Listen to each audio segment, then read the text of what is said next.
Nagising na nga lang din pala ako na sobrang pinagpapawisan. Na naginip kasi ako na iniwan daw ako ng jowa ko. Chot! Wala pala tayo nun. Wala palang kuryente ngayon sa amin. Kaya maaga din ako nagising. Dumiretso na din pala ako sa tindahan. Kasi may mga kumakatok na. May bumibili nga ng 1 kilong bigas. Nakada bibili nga dito. Naharap ko na din talaga yung pang-kilo. Kasi yung ibang bumibili, hindi naniniwala na 1 kilo yung kinikilo kong bigas.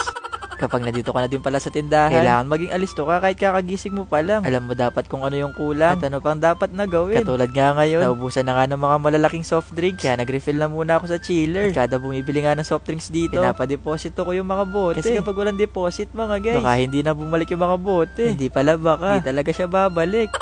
Kahit sobrang aga pa nga nito, halos paubos na din yung mga tinda kong yelo. At pag wala namang bumibili, kung anong makita ko dito, kinakain ko.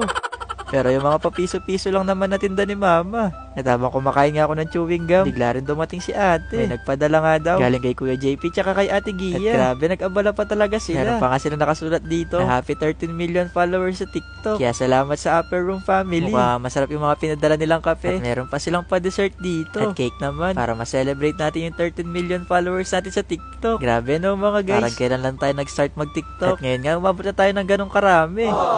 Habang iniinom ko nga tong kape, yung bata na nakikipagkwentuhan sa akin, birthday daw niya. Kaya kinuha ko nga tong cake na bigay sa akin para ma-celebrate din namin dito yung birthday niya. Happy birthday to you! Anong wish mo? Sana gumaling na siya mo. Oh, Nico, sa'yo na to, Nico. Gusto nga din daw ng iba nung cake. Kaso di naman daw nila birthday. Kaya itong cake nga kagabi, eto na nga lang din yung pinakain ko sa kanila. Marami pa naman to. Kaya hati-hati na nga lang daw sila magkakapatid. Pagkatapos ko nga pala makapagtinda, pagpalit na din ako kay mama kasi may importante ako pupuntahan. Pupunta nga ako ngayon sa Guagua. At tignan nyo naman yung suot ko. Makikifiesta lang, pinaka-forma pa. Chot!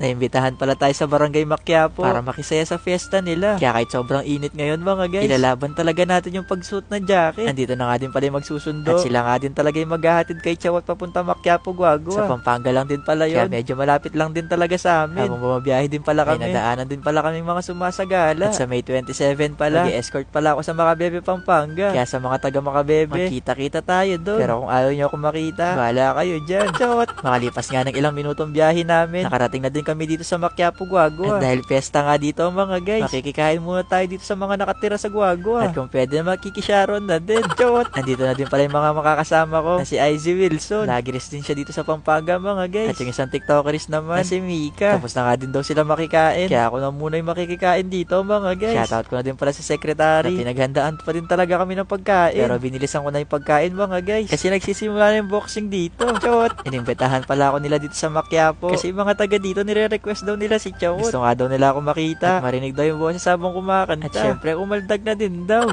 Sobrang dami ng tao dito. Kaya sa mga oras nga na yun, hinahanap ko yung ate ko. Umakyat na nga din daw siya dito sa taas ng stage para daw makapag-video. Kaya sa mga nandito nga sa vlog, share out sa inyo mga guys. Naway sana nga napasaya ko kayo sa pagpunta ko dito. At sa mga bumibili naman ng yelo dyan, naubos na po kanina pang umaga. Chot! Nantawagin na nga ako dito sa taas. Umakyat na din ako sa stage para makapag-perform na. Sa totoo lang mga guys, di rin talaga ako masyadong kumakanta. At di rin talaga nasayaw. Pero simula nga nung nag-tiktok ako, inaral ko na din talaga lahat. Kasi kung magtatumbling lang ako dito sa stage, baka maging komedyante lang tayo mga guys. Kaya kahit boses baka tayo mga guys, ilalaban talaga natin. Nagpakilala na nga muna pala ako dyan kasi karamihan sa inyo, yung akala nila pangalan ko Chawot. Kaya kapag may racket nga ako na ganito, nagpapakilala talaga ako. Lagi nilang tinatawag sa akin, Chawot. Ayan, gusto ko lang magpakilala sa inyo. Ako si Prince Adrian Dagdag. At sana magustuhan niyo yung kakantahin ko ngayon sa inyo. Na magumpisa na nga akong magkanta, nagumpisa na rin yung ulan dito. Buti na nga lang din talaga hindi masyadong kumulog. Di ko na nga din muna pala paparinig sa inyo. Basta naririnig nyo naman yung voice over ko dito sa vlog. Baka pag pinarinig ko nga dito, baka bigla pang lumakas yung ulan. Kasi habang nag-voice over nga ako ngayon, umuulan din dito sa amin. Bumaba pala ako dyan para makahanap kung sino pwedeng heranahin sa taas. Sobrang dami nga tao sa baba. Akala ko nga nung una, matatapos na yung kanta, di pa ako nakakaakyat. Chot! Kinakantahan ko nga sila dyan, na di ko lang kung kinikilig. O natatawa kasi puro kalokohan yung mga pinagsasabi ko dito sa vlog. Dancerist din po pala ako tuwing gabi. Na kung sa umaga nga, titinda ako sa tindahan. At sa gabi naman, lumaraket para may pangkain sa 3 kong anak. Chot! Ang vlog. Tumakas lang din ako sa tindahan mga guys.